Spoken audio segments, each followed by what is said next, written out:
एक समय ऐसा था जब मिलिट्री की सिखलाई होती है कि आप अंधेरे में अगर किसी ऑपरेशन में जाते हैं तो you should not light anything, नहीं तो वो जो आपका एडवर्सरी है उसको एक टारगेट दे देते हैं। Anti aircraft guns ground role में डिप्लॉयड थे और पाकिस्तान की फायरिंग से उसके कुछ साइट्स होते हैं जो काफ़ी कॉम्प्लेक्स होते हैं, वो डैमेज हो गया था।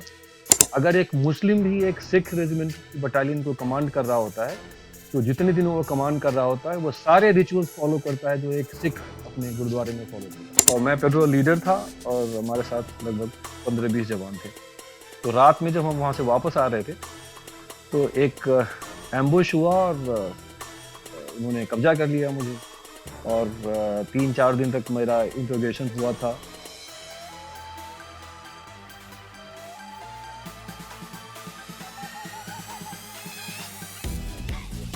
तो आज के पॉडकास्ट में आप सभी का स्वागत है। उम्मीद है आप सबका दिन अच्छा रहा होगा।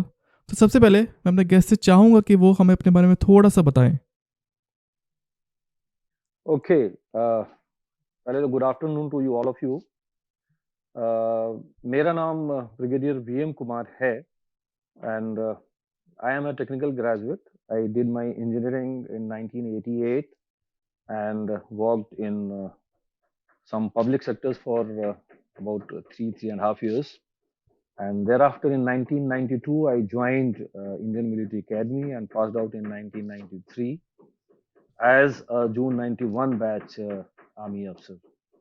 I have, during my Army service, I have done post graduation in production and industrial system engineering from IIT Roorkee and in microwave and radars from Jawaharlal Nehru University, New Delhi.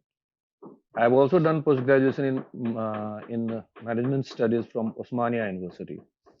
During my career, I held a number of staff and command appointments in Army, where I have commanded uh, a number of air defense workshops. I have commanded EMA battalion. I was a joint director in Ministry of Defense, its integrated headquarters in Delhi.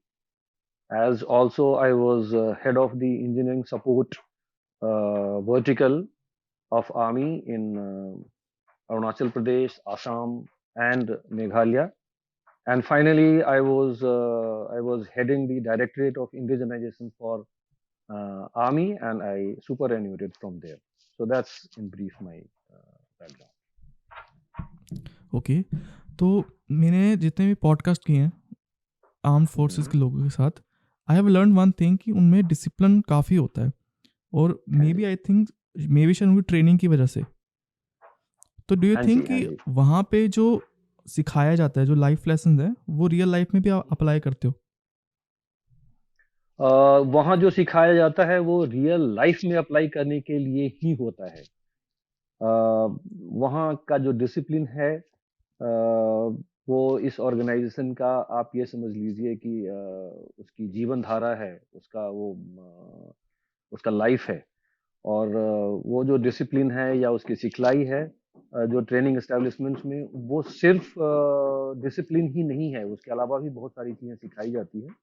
और ये सारी चीज़ें जो हैं उसका उपयोग हमारे जो करियर में होता है और ये बहुत ही ज़रूरी है। ओके, तो मेरा पहला सवाल आपसे ये है कि on the basis of stars can you explain the ranking of officers in Indian army? अच्छा, सबसे पहले आज के दिनों में, पहले तो एक रैंक होता था कमीशन अफसर का, जो फर्स्ट रैंक होता था वो सेकंड लेफ्टिनेंट होता था, बट आज के ज़माने में वो रैंक नहीं रहा। अब जो कमीशन होता है अब तो उसका, तो सबसे पहले वो लेफ्टिनेंट बनते हैं। और जो मैं ये समझ रहा हूँ कि आपने चूंकि स्टार के बारे में पूछा है, तो मैं जो एपिलेट होते हैं कंधे पर, उसके बारे में आप पूछ रहे हैं। तो उनके कंधे पर जो लेफ्टिनेंट होता है, उनके कंधे पर 2 स्टार्स होते हैं। इसके बाद जब 3 स्टार लगने के बाद वो कैप्टन हो जाते हैं। और फिर अगला होता है मेजर का रैंक, जिसके कंधे पर जो हमारा नेशनल एम्ब्लेम है, अशोका, वो लगा होता है।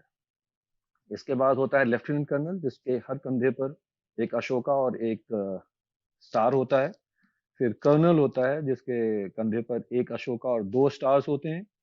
फिर ब्रिगेडियर होता है जिसके कंधे पर एक अशोका और 3 स्टार होते हैं हर एक कंधे पर। फिर मेजर जनरल होता है जिसके कंधे पर एक क्रॉस स्वॉर्ड जो तलवार और उसके साथ एक बैटन का क्रॉस बना होता है, और उसके अलावा एक स्टार भी होता है। और फिर मेजर जनरल के बाद लेफ्टिनेंट जनरल होते हैं, उनके कंधे पर क्रॉस स्वॉर्ड के साथ एक अशोका लगा होता है। और फिर जनरल जो चीफ ऑफ आर्मी स्टाफ होते हैं, उनके कंधे पर एक क्रॉसवर्ड, एक अशोका और एक स्टार, तीनों लगा होता है। और कभी-कभी एक रैंक जो हर हमेशा नहीं होता है, जब परफॉर्मेंस किन्हीं जनरल्स का आउटस्टैंडिंग होता है तो उनको फील्ड मार्शल बनाया जाता है। तो उनका जो होता है कंधे पर, वो जनरल और फील्ड मार्शल में सिर्फ इतना ही फ़र्क होता है कि जो उनके जो क्रॉसवर्ड्स होता है उसके चारों तरफ एक रीथ जो है एक माला की तरह लगा होता है लोटस का। बस यही है रैंक स्ट्रक्चर इंडियन आर्मी का।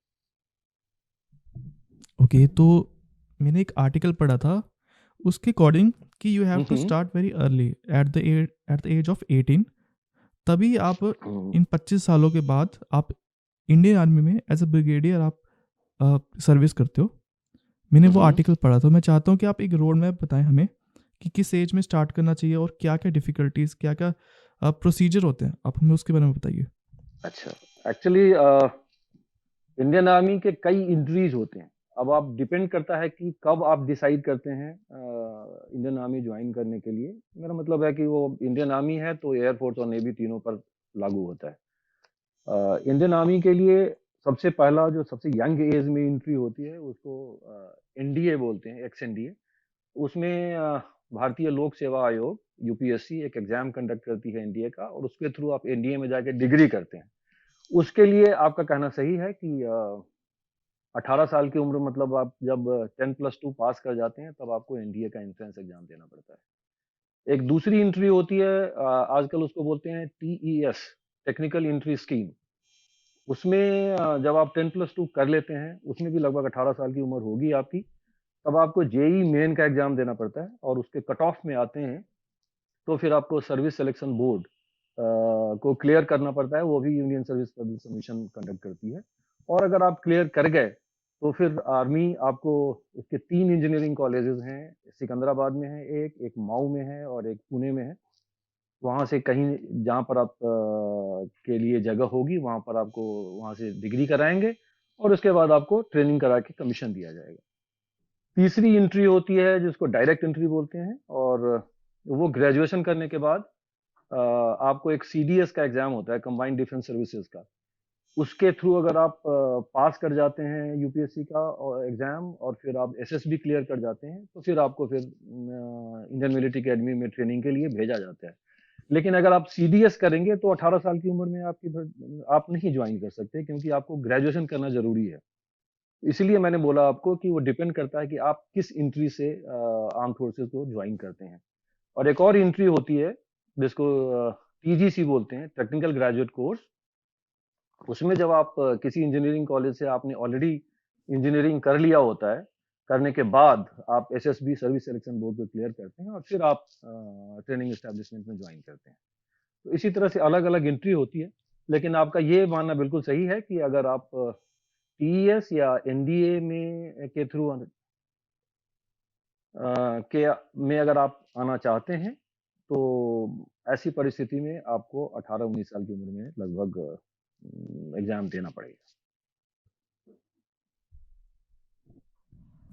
ओके, तो how do you define effective leadership in the military, especially at the level of brigadier? Okay okay, leadership military में, चूंकि आप मिलिट्री लीडरशिप के बारे में बोल रहे हैं, तो मिलिट्री लीडरशिप को सबसे जो समराइज करने के लिए एक बड़ा फेमस 2-3 लाइनें हैं, एक स्टैंजा है जो फील्ड मार्शल चैटवुड थे, उसको ऑनर कोड बोला जाता है। और उसकी 3 बड़ी अच्छी लाइनें हैं। एक है कि दी safety, honor and welfare of your country comes first, always and every time. The honor welfare and comfort of the men you command come next. Your own ease, welfare and safety comes last always and every time. बाकी अगर आप जानना चाहते हैं military leadership के बारे में, तो आपको मिलिट्री लीडरशिप और जो मैनेजमेंट का फील्ड होता है, जिसमें लोग ज़्यादातर कंफ्यूज करते रहते हैं, तो उसके बीच में आपको डिफरेंस पता होना चाहिए. When I am actually talking of military leadership जो है, कोई भी लीडरशिप, उसका संबंध इमोशनल पैराडाइम से होता है. वो आपके पर्सनालिटी से ज़्यादा संबंध रखता है, और उसके लिए ज़्यादा जो शब्द रेलेवेंट हैं, इसके लिए ज़्यादा एप्ट हैं, वो शब्द हैं जैसे आप कोई बोलता है कॉन्फिडेंट, डिसाइसिव, इंस्पायरिंग, प्रेरणा देने वाले, करेजियस. ये सब जो ट्रेट्स हैं, ये सब लीडरशिप से रिलेटेड हैं. अगर कोई बोलता है ऑप्टिमाइजेशन, रूल, पॉलिसी, प्रॉफिट, मतलब फायदा, नफा, नुकसान, ये सब मैनेजमेंट से रिलेटेड है. तो जब आप मिलिट्री में आते हैं और आप एक यंगस्टर हैं, तब आपका संबंध डायरेक्ट होता है. जो लोग जवान होते हैं और जेसीओज होते हैं, उसको आप कमांड करते हो ग्राउंड पर. उस समय आपकी जो लीडरशिप की क्वालिटी है, वो ज्यादा महत्व रखती है, क्योंकि आप उनको इंस्पायर करना है, उनको अपनी जान से की परवाह करते हुए बिना देश के लिए लड़ने के लिए प्रेरित करना है. इसलिए जो यंग लीडरशिप होता है, उसके लिए लीडरशिप है वो ज्यादा इंपॉर्टेंट है. Whereas जब आप ऊपर जाते हैं सीनियर रैंक में, जैसे आप कर्नल बन जाते हैं या ब्रिगेडियर बनते हैं या जनरल बनते हैं, उसमें लीडरशिप का इम्पोर्टेंट तो होता ही होता है, बट अलॉन्ग विद दैट इसका जो मैनेजरल क्वालिटीज हैं और मैनेजमेंट जो स्किल्स हैं, उसका महत्व भी काफी बढ़ता जाता है. और इस तरह से आपको एक you have to strike a balance between your ability to infuse people, जो लीडरशिप के हिसाब से करते हैं, और मोटिवेट देम, और दूसरी तरफ आपके पास जो मैनेजरियल स्किल्स हैं, उसकी भी जरूरत होती है. तो मेरा ये मानना है कि सीनियर लेवल में ब्रिगेडियर्स एंड अबव हैं, उनको इवन कर्नल्स के लेवल पर आपको लीडरशिप क्वालिटी जो आपके पर्सनालिटी में है, उसका महत्व तो है ही. उसके साथ साथ आपको एक यूनिट को चलाने के लिए उसके रिसोर्सेज को आपके पास उनको अवेलेबल कराने के लिए, या उनको ट्रेन करने के लिए, उनको उनको और भी कैपेबल बनाने के लिए आपको मैनेजरियल स्किल्स की भी जरूरत पड़ती है. ओके, तो with due respect and with your permission, मैं नहीं चाहता कि आप कोई सेंसिटिव इंफॉर्मेशन रिवील करो. Can you share your military operations और मिशंस जिनका आप हिस्सा रहे हो, और मैं चाहता कि आप वो स्टोरीज, एक्सपीरियंस हमारे साथ शेयर करो. ओके, आप वैसे किसी भी आर्मी अफसर, जो रिटायर्ड आर्मी अफसर होंगे, एक सर्विसमैन, अफसर की क्या बात बोलूं मैं, जवान भी होगा, किसी से आप पूछेंगे तो उसके पास ऐसी बहुत सारी कहानियां होगी. बट ब्रॉडली जैसे एक मेरा एक्सपीरियंस है, जिसमें एक there was a gentleman who lost his life because एक समय ऐसा था जब मिलिट्री की सिखलाई होती है कि आप अंधेरे में अगर किसी ऑपरेशन में जाते हैं, तो you should not light anything, नहीं तो वो जो आपका एडवर्सरी है, उसको एक टारगेट दे देता है. तो एक घटना में के बारे में बता रहा हूँ, जिसमें एक लड़के ने अंधेरे में जाके, चूंकि वो थका हुआ था एक ऑपरेशन में, उसने सिगरेट पी ली, और उसके लाइट पर एक जो इंसर्जेंट था, टेररिस्ट ने उसको बर्स्ट फायर किया और उसकी मृत्यु हो गई. दूसरी तरफ जो पॉजिटिवली अगर आप देखिए, तो कई ऑपरेशन ऐसे होते हैं, जैसे एक ऑपरेशन था जिसमें anti aircraft guns ground role में डिप्लॉयड थे, और पाकिस्तान की फायरिंग से उसके कुछ जो साइट्स होते हैं, जो काफ़ी कॉम्प्लेक्स होते हैं, वो डैमेज हो गया था. तो मैं उसमें डायरेक्टली इन्वॉल्व था, जिसमें रात में हम लोगों ने जाकर अपने जो रिसोर्सेज थे, उससे हमने एक नए ग्राउंड साइट का डिज़ाइन किया था, उसको माउंट किया था, और उतना कॉम्प्लेक्स इक्विपमेंट को हमने हमने चालू किया था, और उसके कारण हम जो पाकिस्तान, जो हमारे एडवर्सरी कि कई सारे बंकर्स को हमने बर्बाद कर दिया था. कई बार और कई ऐसी चीजें होती हैं ऑपरेशंस में जब आपके पास रिसोर्सेज नहीं होते हैं। एक जैसे आर्टिलरी गन है, हेवी आर्टिलरी गन, उसको पहाड़ के ऊंचे अगर डिप्लॉय करना है, बारिश हो रही है, सड़क नहीं है, कई बार हम लोगों ने उसको स्ट्रिप किया है, उसको ले जा करके वहां जा करके फिर रीअसेंबल किया है। तो ऐसी घटनाएं होती रहती हैं जिससे आपको सीख भी मिलती है, आपका स्किल भी डेवलप होता है और कॉन्फिडेंस भी आता है। ओके, तो हमने काफ़ी सारे मूवीज़ में देखा है कि, हम्म, और मैंने अब देखा कि there is no room for discussion in military. हमने जब मूवीज़ में देखते हैं कि वो देशभक्ति की भावना दिखाने के चक्कर में वो बिहाइंड द सीन्स जो प्लानिंग होती है, जो स्ट्रैटेजीज हम्म, होते हैं, वो चीज़ें मिस कर देते हैं मूवीज़ में।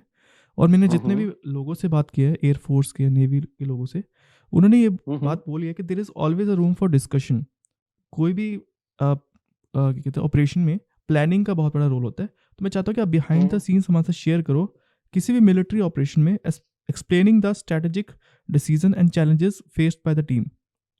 Okay okay.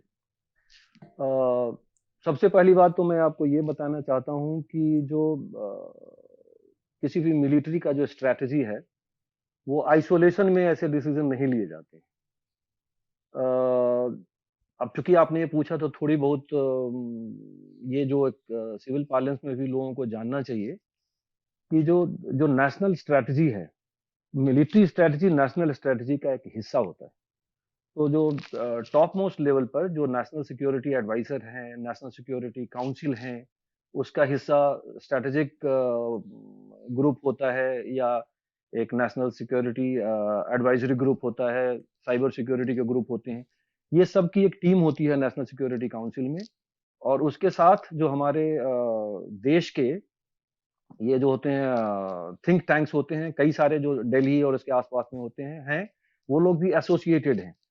वो सब मिलकर के राष्ट्र की इकोनॉमी की क्या स्थिति है, यहाँ की मिलिट्री के लिए हम कितना रिसोर्सेज दे सकते हैं, हमारा थ्रेट परसेप्शन क्या है, हमारी हमारे देश की महत्वाकांक्षा क्या है, हमारा नेशनल इंटरेस्ट क्या क्या है, हमारा जियोपॉलिटिकल सिचुएशन कैसा है, ये सब को देखते हुए एक नेशनल सिक्योरिटी स्ट्रेटजी बनाते हैं राष्ट्र के लिए। और वो नेशनल सिक्योरिटी स्ट्रेटजी में सिर्फ मिलिट्री का हिस्सा नहीं होता है, उसमें स्ट्रेटजी इकोनॉमिक स्ट्रेटजी भी होती है, उसमें आपके जो होम मिनिस्ट्री के अंदर जो सिक्योरिटी है, एग्रीकल्चरल सिक्योरिटी है, आपका जो सॉफ्ट पावर है, जैसे डिप्लोमेटिक पावर्स, आपका जो आर्ट एंड ये है सिनेमा है, इसका इन्फ्लुएंस अलग अलग कंट्री में कितना है, ये सब को सोचते हुए एक नेशनल सिक्योरिटी स्ट्रेटजी बनाती है पूरी सिस्टम, जो हमारी सरकार है एट द हाईएस्ट लेवल। और उस नेशनल सिक्योरिटी स्ट्रेटजी जो है वो बाकी सब के लिए, जो मिनिस्ट्री है और बाकी सब जो ऑर्गेनाइजेशन है, उसके लिए गाइडलाइन होता है। उसके बेसिस पर फिर जो आपके पास रिसोर्सेज हैं बजट में वो एलोकेट किया जाता है, तो मिलिट्री का अपना बजट आता है।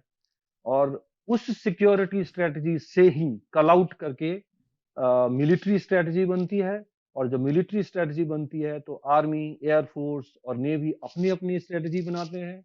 और अपनी स्ट्रेटजी में वो फिर एक बोलते हैं उसको LTPP, long term perspective plan, कि वो आगे के 15 साल, 10 साल, 15 साल के लिए अपनी एक योजना बनाते हैं, प्लान बनाते हैं। उसके लिए क्या क्या एलोकेशन होगा, वो सब की योजना उसमें बनी होती है। और जो भी ये होता है कैपेबिलिटी इन्हांसमेंट के लिए, जो कैपिटल हेड बोलते हैं बजट में, तो कैपेबिलिटी इन्हांसमेंट करना है तब, या मिलिट्री का जो अभी अभी जो हमारे पास फोर्स है उसको सस्टेन करने के लिए, उसको बरकरार रखने के लिए कितने रिसोर्सेज चाहिए, ये सब कैलकुलेट होते हैं और उसके बेसिस पर उसको प्लान किया जाता है। वो आइसोलेशन में होता नहीं है, इसमें एक बहुत बड़ा सिस्टम है, एक बहुत लंबा प्रोसीजर है, कॉम्प्लेक्स प्रोसीजर है, जिसमें काफी जो हाईएस्ट लेवल के लोग इन्वॉल्व होते हैं। और जो प्लान बनता है उसमें फील्ड जो कमांडर है से लेकर के CDS जो है, चीफ ऑफ डिफेंस स्टाफ, वो सारे इन्वॉल्व होते हैं। और ऊपर के लेवल में आप यही समझ लीजिए कि जब मैंने नेशनल सिक्योरिटी काउंसिल को बोला, तो उसके जो वाइस चेयरमैन है नीति आयोग के, वो भी होते हैं, chief of army staff, naval staff, उसमें एयर स्टाफ, उसमें आपको RBI का गवर्नर, उसमें डिफेंस सेक्रेटरी, सारे लोग इन्वॉल्व होते हैं जब स्ट्रेटजी बनती है। और इसी तरह से ऊपर से नीचे लेकर के एक तरह से समझ लीजिए कि everything, all the strategies pertaining to the finance ministry or defense ministry or foreign ministry, all these are actually intertwined। और तब उसी से एकदम समझ लीजिए कि मिला जुला एक ऑप्टिमम स्ट्रेटजी बनाई जाती है हमारे मिलिट्री के लिए।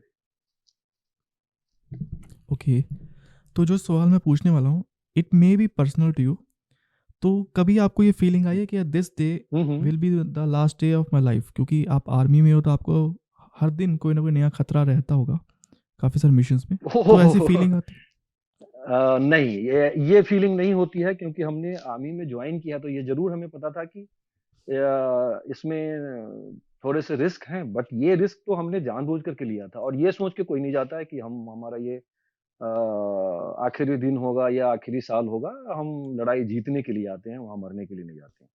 वो तो दुर्घटना कहीं भी हो सकती है। आप रोड पर चल रहे हो, गाड़ी से टक्कर खा जाएगी, डेथ कहीं भी हो सकता है।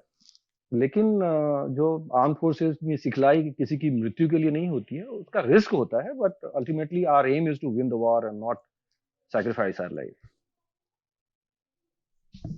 ओके, तो यूनिक ट्रेडिशंस की बात करते हैं थोड़ी सी, कि are there any unique tradition और interesting traditions within the army जो आपको लगता है कि लोगों के साथ आप लोगों को पता होनी चाहिए चीज़ें? जो ट्रेडिशंस हैं आर्म फोर्सेस में, वो ब्रॉडली दो तरह के होते हैं। प्रोफेशनल ट्रेडिशन है और कुछ सोशल ट्रेडिशंस होते हैं। प्रोफेशनल ट्रेडिशंस ऐसे होते हैं जो आप सारे लोग जानते हो कि करेजियस होना है, आपके जो लाइफ है उसको सेक्रीफाइस करने के लिए आपका विलिंगनेस होना चाहिए, राष्ट्र के लिए आपका you need to be patriotic, ये सब लोग जानते हैं।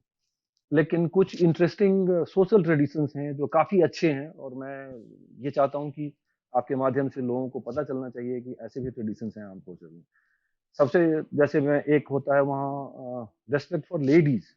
ये एक ऐसा ट्रेडिशन है जिसका कोई दूसरा ऑर्गेनाइजेशन उसके आसपास भी नहीं है।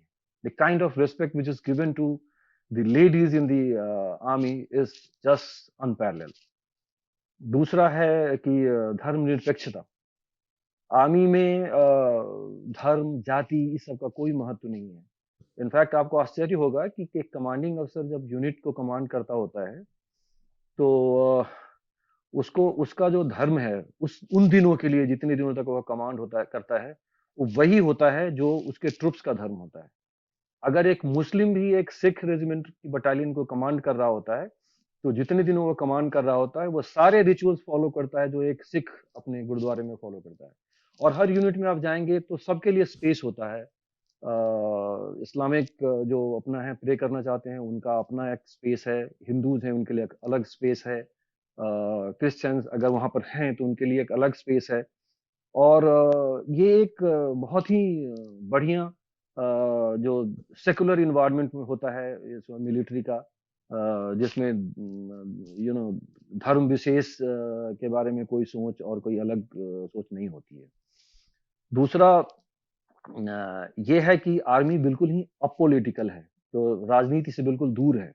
इसलिए जो आप जनरली जाएंगे तो किसी ऑर्गेनाइजेशन या मिलिट्री ऑर्गेनाइजेशन में आपको जो नेशनल जो पॉलिटिकली क्या चल रहा है देश में, चर्चा भी बहुत कम होती है, जानकारी लोगों के पास होती है, लेकिन ऑर्गेनाइजेशनली आर्मी बिल्कुल ही अपोलिटिकल ऑर्गेनाइजेशन है, जिसको इन चीजों से कोई लेना देना नहीं होता है कि किसकी सरकार वहां पर बनी हुई है। जो भी सरकार बनी होती है आर्मी उनके साथ काम करने को तैयार होती है, और उनके अंदर उनकी जो टॉप लेवल हायरार्की है उसके साथ कदम से कदम मिलाकर काम करने को तैयार होती है।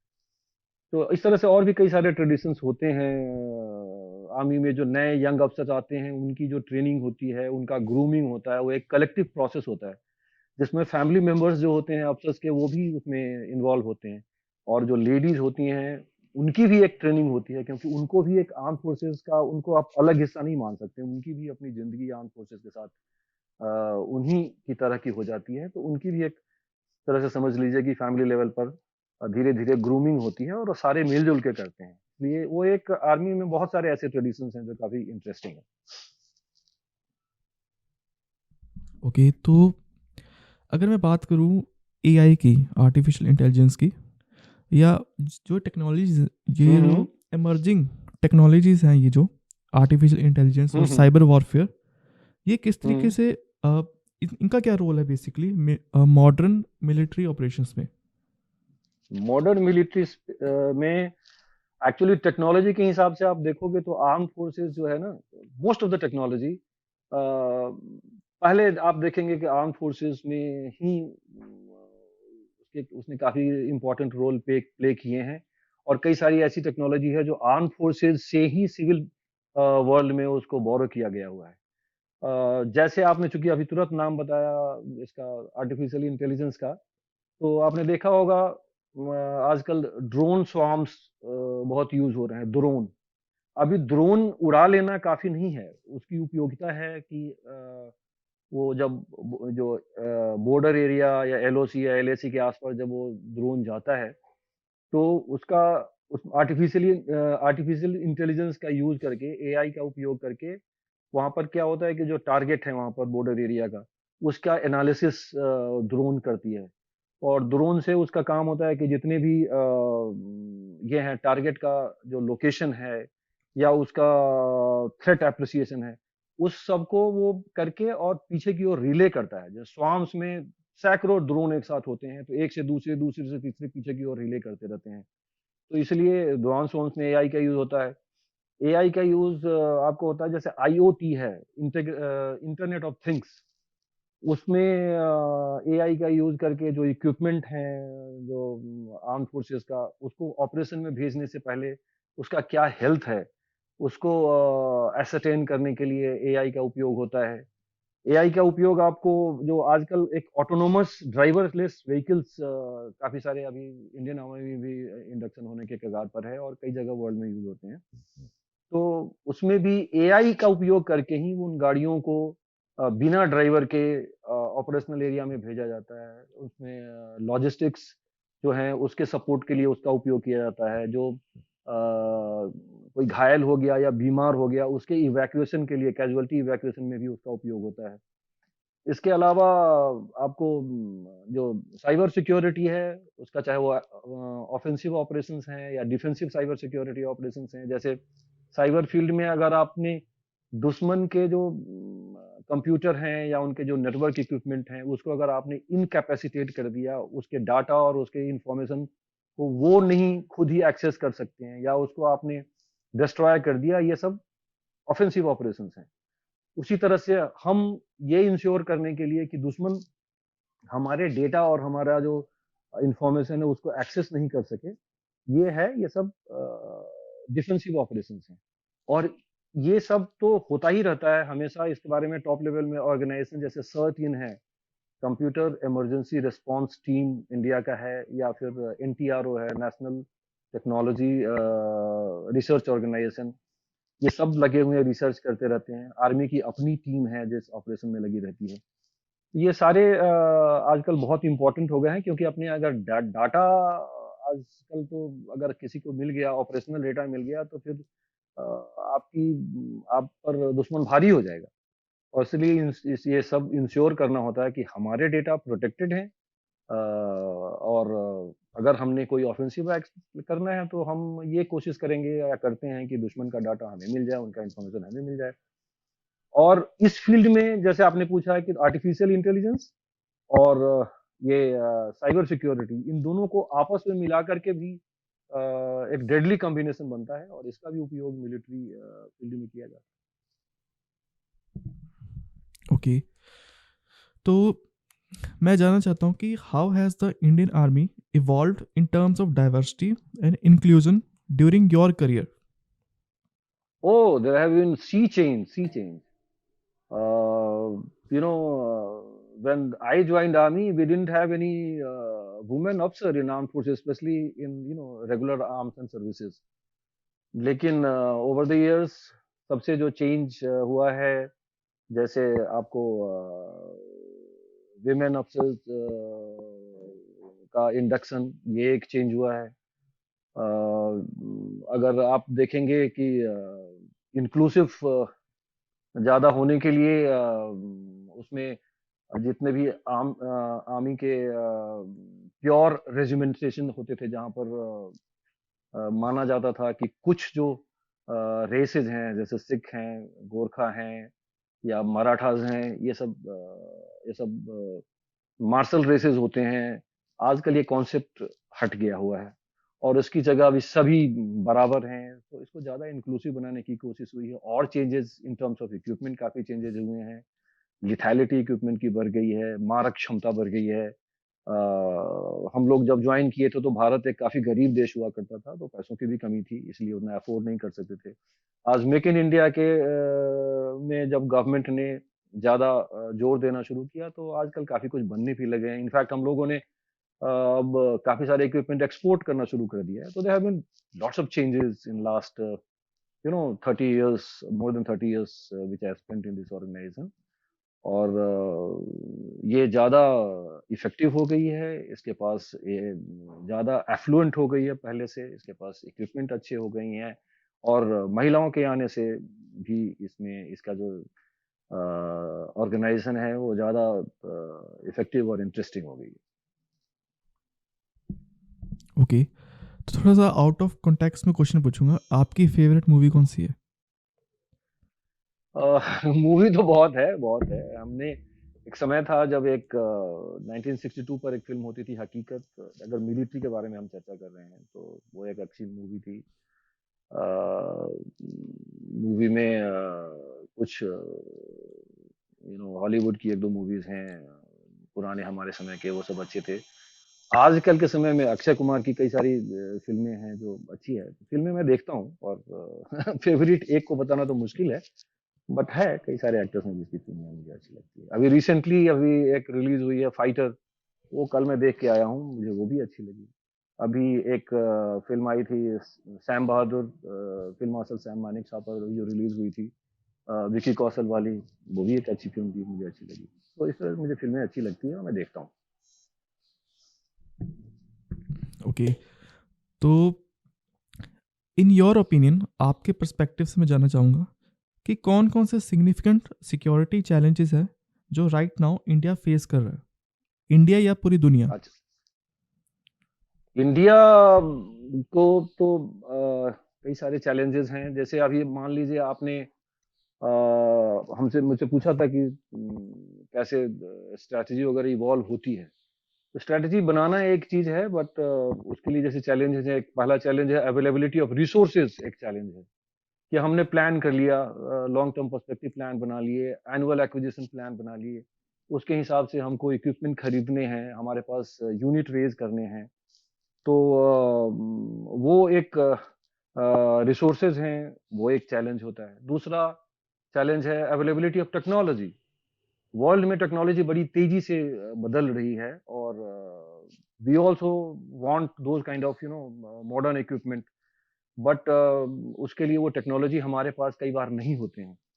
तो उसको एक्वायर करना, उस टेक्नोलॉजी को फिर के हिसाब से अपने डिज़ाइन डेवलपमेंट की कैपेबिलिटी डेवलप करना, ये एक चैलेंज होता है। तीसरा चैलेंज है कि मान लीजिए आपको टेक्नोलॉजी मिल गई बाहर से, किसी जैसे अब मान लिया आपने अमेरिका से एक एग्रीमेंट कर लिया कि जैसे डरकॉम है या एंटी जैमिंग डिवाइसेज हैं और बहुत तरह के ऐसे इक्विपमेंट है, मॉडर्न इक्विपमेंट है, एयरक्राफ्ट फाइटर एयरक्राफ्ट के रिलेटेड कुछ इक्विपमेंट हैं जिसकी टेक्नोलॉजी आपने ले लिया, लेकिन क्या आपके देश में, हमारे देश में ऐसी इंडस्ट्री है जो उस टेक्नोलॉजी को एब्जॉर्ब कर सकती है? तो वो भी एक चैलेंजेस है। कई एक चैलेंज है जैसे डीआरडीओ, हिंदुस्तान एरोनॉटिक्स लिमिटेड और कई सारे ऑर्गेनाइजेशन हैं जो डेवलपमेंट प्रोजेक्ट में लगे हुए हैं, नए नए इक्विपमेंट डेवलप करने के प्रोजेक्ट हैं, उसमें कॉस्ट ओवररन हो जाता है, टाइम ओवररन हो जाता है, 10-10 साल लग जाते हैं। वो एक चैलेंज है क्योंकि वो प्रोजेक्ट जब तक टाइमली पूरा नहीं होगा, आर्मी और एयरफोर्स और नेवी इसके लिए वेट तो नहीं कर सकती है ना। We can not wait for this indefinitely, and therefore at times this also becomes a challenge, and we have to, despite the fact that the project is there, we have to go to other countries and buy these equipment. So there are many challenges, many challenges. Okay, तो looking back at your career, अगर आपके career, पूरे career को देखें, तो कौन-कौन से हम्म moments हैं या कौन-कौन से अचीवमेंट्स हैं जिनको लेके आप बहुत प्राउड फील करते हो आज? Oh, every moment, you know, in the military services as an officer, मैं अपनी क्या बात कहूँ, you ask any other officer, he will be proud of every moment that he has donned the uniform. जैसे the day you get a commission, you always remember that day and you always feel, proud about it. Yeah, the day you take over your first command, your second command, the day you become a full colonel and एक major unit का command करने आप जाते हो। Sometimes जैसे हमारे, चूंकि मैं तो टेक्निकल फील्ड में भी रहा हूँ, टेक्निकल फील्ड मतलब टेक्निकल अफसर हूँ, तो कई बार ऐसा होता है कि there are problems, technical problems which is very very difficult and people are not being able to resolve that. और अगर आप उसको सॉल्व कर देते हो इनोवेटिवली, यू ऑलवेज रिमेंबर। तो जैसे अब मेरी बात कर रहे हो, तो कमीशन का दिन, जिस दिन मैंने यूनिट का कमांड टेक ओवर किया था, वो दिन जब as a brigadier when I was heading one vertical in an operational area, जहाँ पर चाइना के विरुद्ध जो एरिया है उधर, और I completed that successfully, everything has given me immense amount of pride and satisfaction. Okay, तो मेरा जो सवाल है वो थोड़ा-सा, ये सवाल बहुत कॉमन है और मैंने जितने भी लोगों के साथ पॉडकास्ट किए उन सबसे मैंने ये सवाल पूछा है, तो मैं आपसे भी ये सवाल पूछता हूँ। How does the Indian army collaborate with other nations to address these challenges? जो सिक्योरिटी चैलेंजेस है, कुछ भी, कोई भी चैलेंज होता है, वो किस तरीके से दूसरे देशों के साथ कोलैबोरेट करता है टू एड्रेस देम? अभी आपको थोड़ी देर पहले मैंने बताया था कि when you make your strategy, do not make that in isolation. तो जो हमारी डिफेंस स्ट्रेटजी है, वो कंधे से कंधे मिलाकर के डिप्लोमेटिक स्ट्रेटजी है, जो जो हैंडल करती है फॉरेन मिनिस्ट्री। उसके साथ भी हमारा एक तरह से समझ लीजिए कि पूरा कोऑर्डिनेशन होता है। और उसमें जैसे मान लीजिए कि इंडियन आर्मी, आजकल आपने सुना होगा कि ज्वाइंट एक्सरसाइजेस दूसरे दूसरे कंट्रीज के साथ होता है। जैसे we have agreements with United States of America, उसके साथ हमने कई सारे ज्वाइंट एक्सरसाइजेस किए हैं। बायलैटरल लेवल में कई मल्टीलैटरल एक्सरसाइजेस होते हैं। जैसे पिछले एक साल में, एक डेढ़ साल के अंदर में 100 से ज्यादा, 103 I think if I am correct, exercises, joint exercises हुए हैं, जो बायलैटरल और मल्टीलैटरल एक्सरसाइजेस। अगर मल्टीलैटरल एक्सरसाइज देखिएगा तो रिम्पैक्ट हुआ था, उसमें 24 देशों ने भाग लिया था। और उसमें जो एशिया पैसिफिक का रिम कंट्रीज जिसको बोलते हैं, उसमें से लगभग सारे कंट्रीज ने भाग लिया था। इसी तरह से और हमारे एग्रीमेंट्स कई सारे हैं, जैसे काउंटर टेररिज्म पर हमारा कोऑपरेशन एग्रीमेंट है यूनाइटेड स्टेट्स के साथ। डिफेंस टेक्नोलॉजी एंड ट्रेड पर हमारा एग्रीमेंट है यूनाइटेड स्टेट्स ऑफ अमेरिका के साथ। Cooperation in Asia Pacific and IOR, that is another thing. Cyber security पर, कम्युनिकेशन कंपैटिबिलिटी पर, ये सब यूएस के साथ एग्रीमेंट है। उसी तरह से हमारा रसिया के साथ भी एग्रीमेंट है। Manufacturing of T-90 tanks, T-72 tanks, supply of S-400 जो एंटी एयरक्राफ्ट मिसाइल्स है, उसमें हमारा एग्रीमेंट है उनके साथ। Similarly, we have got quite a good and strong military tie-up with Israel. अभी रिसेंटली इसके 26 जनवरी को जब फ्रांस के राष्ट्रपति हमारे यहाँ आए थे एज चीफ गेस्ट, उसमें भी कई सारे एग्रीमेंट पर साइन हुए हैं। एयरफोर्स के इक्विपमेंट हैं, साथ साथ कुछ आर्मी के इक्विपमेंट का जो टेक्नोलॉजी ट्रांसफर है, उस पर हमारे एग्रीमेंट हैं। तो कई सारे एग्रीमेंट्स हैं जिसमें हम आर्मी लेवल पर भी इंटरैक्ट करते होते हैं, the government also interact political level पर, एंड मिनिस्ट्रीज का अपना इंटरेक्शन होता है। So at all the levels, we keep interacting with various foreign countries, and हमारा geopolitical situation जैसा है और हमारी जो resources हमारे पास जैसा है, उस हिसाब से हम अपना प्लान करते हैं। There are long term plans, there are short term plans, there are annual plans, and accordingly हम उनके साथ कोऑर्डिनेट करते हैं। ओके, तो can you share some funny story, जो भी है आपके करियर में, जो भी आपका एक्सपीरियंस है, कोई फनी, कोई मजेदार किस्सा हमारे साथ शेयर करो। अच्छा, मजेदार मैं बताऊंगा, because immediately after our training जब हम इंडियन मिलिट्री एकेडमी से गए थे, तो हमें पहले इन्फेंट्री में काम करना पड़ता है सबको।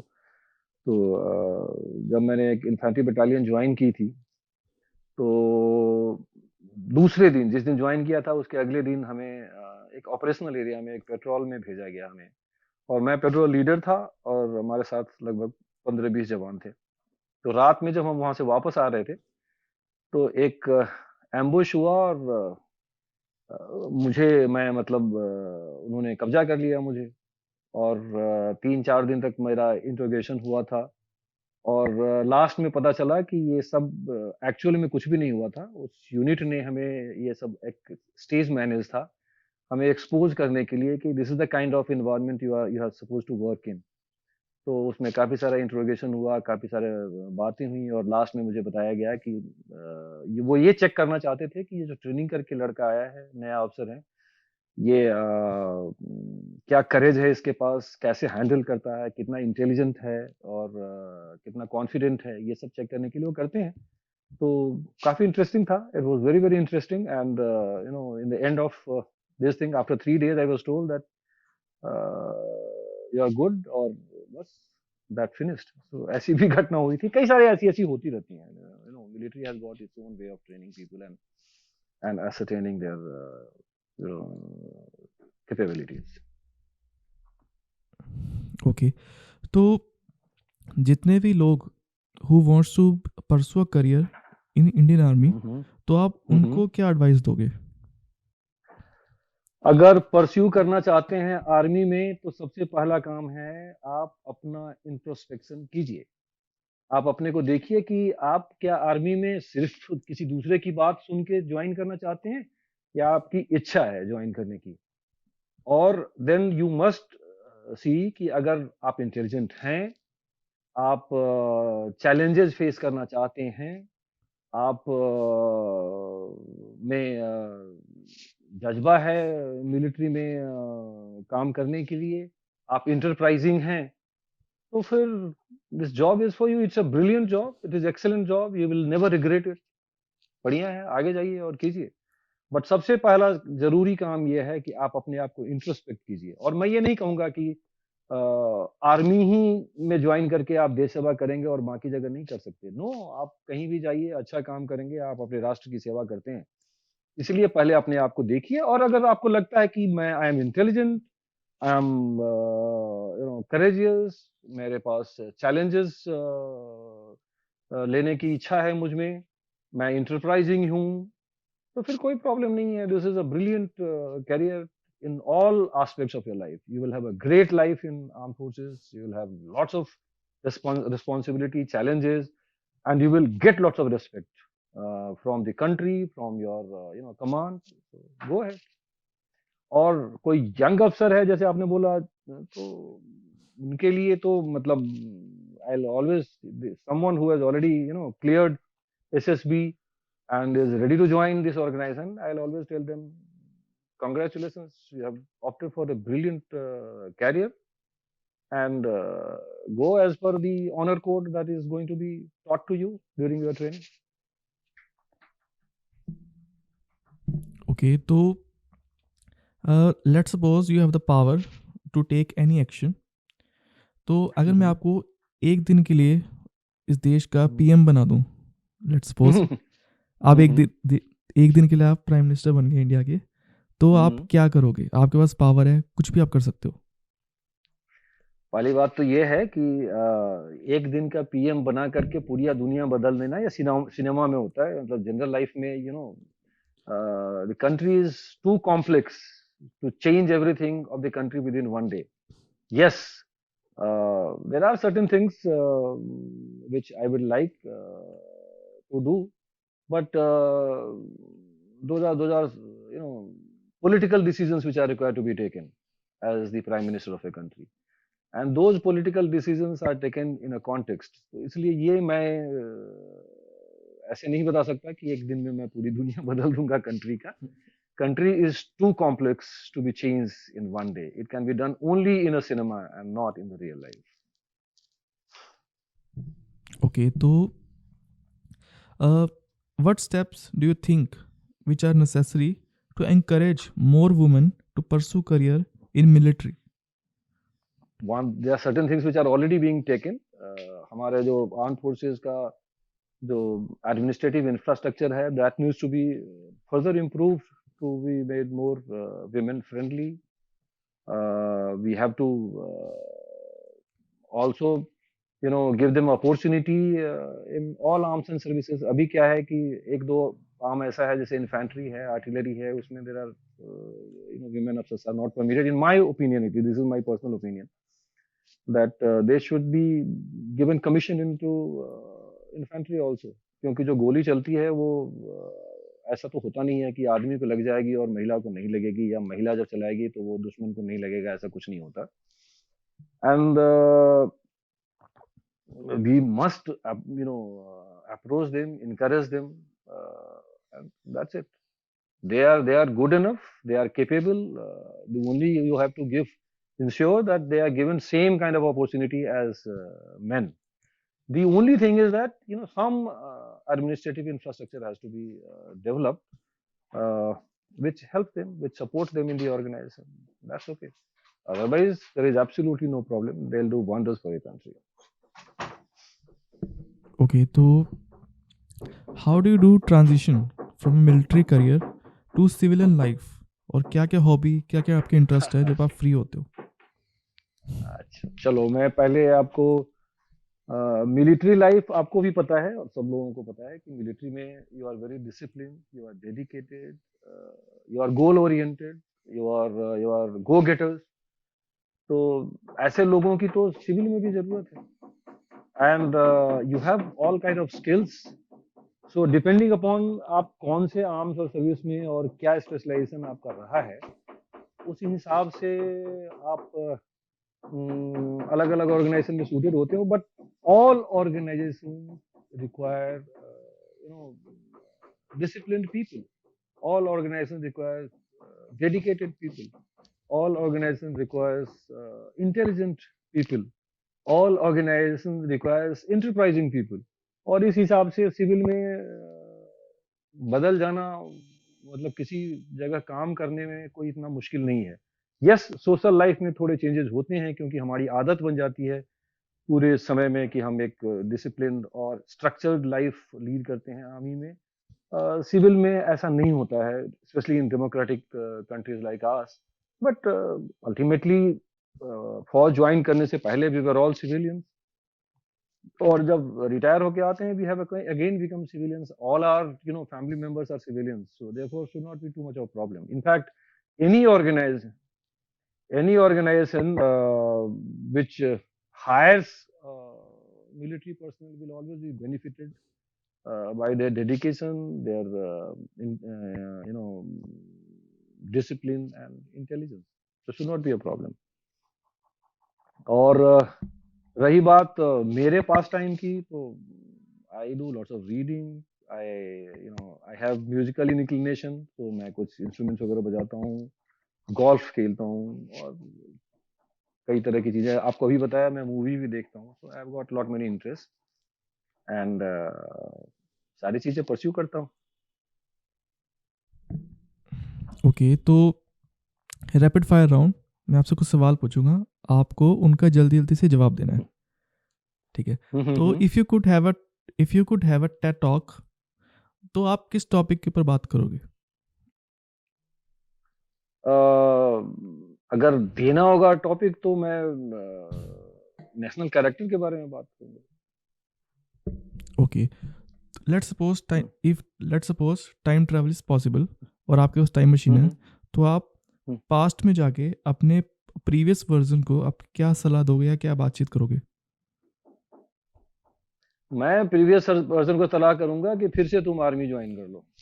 इससे बढ़िया कोई जगह नहीं है, कोई ऑर्गेनाइजेशन नहीं. It will give you the best life. What is your favorite tourist location? Tourist location तो लेह, केरला. इंडिया में तो वैसे देखा जाए India is a brilliant country, मतलब इसमें तो कमी नहीं है टूरिस्ट लोकेशन का. बट यस, नॉर्थ ईस्ट में तवांग और उसके आसपास के सिक्किम, सब अच्छी जगह हैं।